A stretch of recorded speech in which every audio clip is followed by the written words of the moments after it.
warahmatullahi wabarakatuh. Haters talk, but there's nothing you can tell 'em. Just made a million, got another million on my schedule. No love for 'em, they can break it hard. No keys, push the start. Yeah, you know what it is. Everything I do it big. Yeah, screaming that's not. When I pulled on the lot, that's not. Stuck in my town, you see me, you know everything. Black and yellow, black and yellow, black and yellow, black and yellow. I put it down from the whip to my diamonds. I'm in black and yellow, black and yellow, black and yellow, black and yellow. Yeah, you know what it is. Kami dari kelas 12 IPS 1 akan menjelaskan konflik-konflik yang ada di Amerika Latin. Kalian mau tahu apa saja isi penjelasan kami? Ikutin kami terus ya. Yang pertama yaitu konflik di Kuba.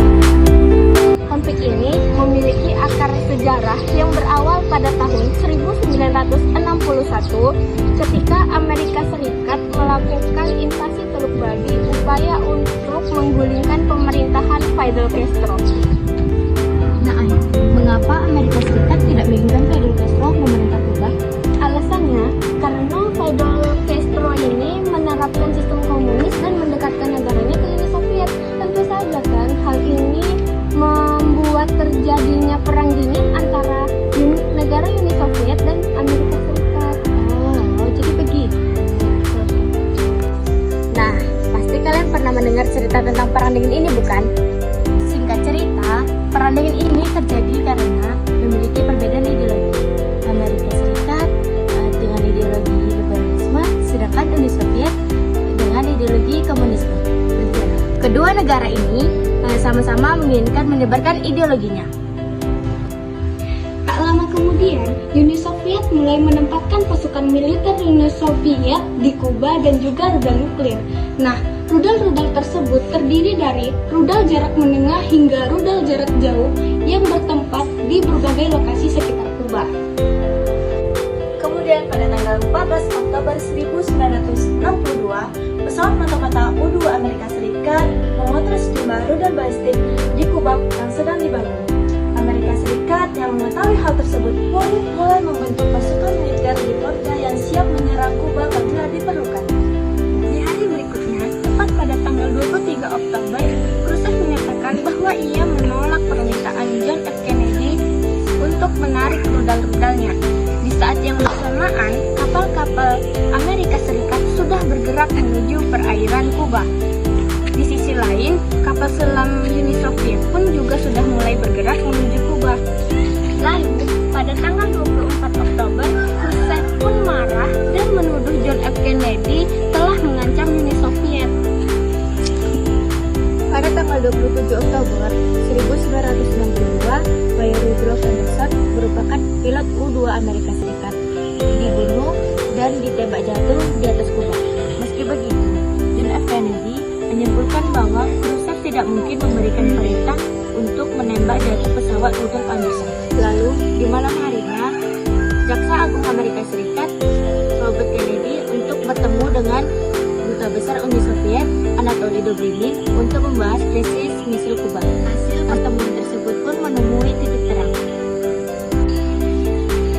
Pada tanggal 28 Oktober 1962, krisis Kuba mulai berakhir setelah Khrushchev menulis surat terbuka untuk John F. Kennedy yang menyatakan setuju untuk menarik rudalnya.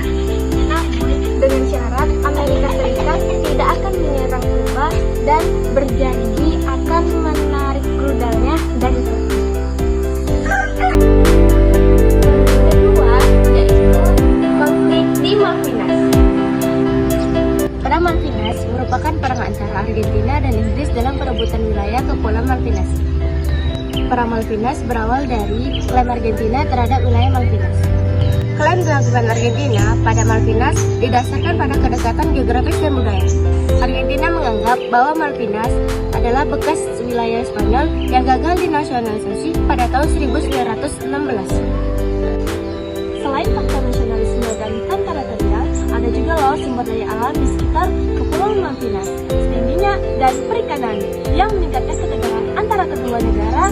Ketegangan ini memuncak pada tahun 1982 ketika Argentina menginvasi Kepulauan Malvinas yang kemudian memicu perang dengan Inggris. Pada tahun 1965, PBB mengeluarkan resolusi yang mendesak kepada kedua negara ini untuk berunding mengenai status kepulauan ini. Pendapat penduduk lokal menjadi faktor penting dalam penyelesaian ini. Mereka telah memilih untuk tetap menjadi bagian dari Inggris dalam referendum yang terjadi pada tahun 2013. Pengakuan terhadap hasil referendum ini bisa menjadi landasan untuk penyelesaian damai. Yaitu di Kolombia. Konflik di negara Kolombia berawal dari kemiskinan, monopoli tanah oleh negara tuan tanah, diskriminasi terhadap daerah pedalaman, serta dendam yang muncul akibat kekerasan yang berulang. Kemudian, konflik antara pemerintah Kolombia dan FARC pada tahun 1960-an sebagai pemberontak terkait hak-hak atas tanah. Lalu, terjadi kesenjangan sosial di masyarakat atas ekonomi dan politik yang hanya dikuasai oleh masyarakat kelas atas. Dan yang terakhir, terjadi peristiwa Santa Marta Massacre, El Bogotazo, dan La Valencia. Konflik bersenjata Kolombia yang mengakibatkan langsung dari konflik sosial dan politik yang sudah mengakar. Meskipun memiliki kekayaan alam yang sangat besar, banyak warga Kolombia yang hidup dalam kemiskinan. Kemiskinan ini terutama terkonsentrasi di daerah pedesaan. Sementara 30% hidup di bawah garis kemiskinan di wilayah perkotaan Kolombia. Ini meningkat menjadi 65% di daerah pedesaan. Akibatnya, Kolombia menjadi tingkat ketimpangan tertinggi di dunia. Konflik di Kolombia berakhir pada saat pemerintah Kolombia dan Angkatan Bersenjata FARC-EP membuat perjanjian perdamaian pada tanggal 24 Agustus 2016. Setelah itu, pemerintah Kolombia dan FARC menandatangani perjanjian perdamaian yang telah direvisi pada 24 November dan mengirimkannya ke Kongres untuk diratifikasi. Konflik yang keempat yaitu konflik di Peru.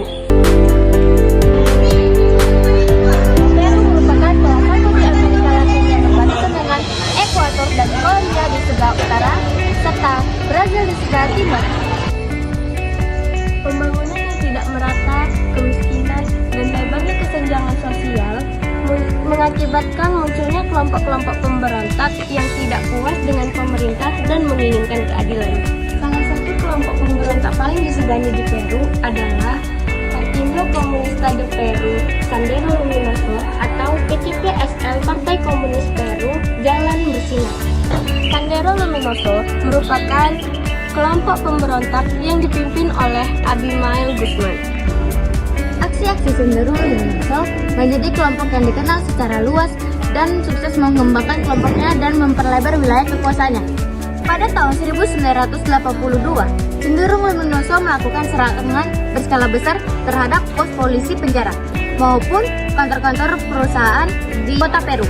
Pemerintah merespon aksi pemberontakan tersebut dengan menggabungkan kekuatan militer dan polisi untuk menumpas para pemberontak.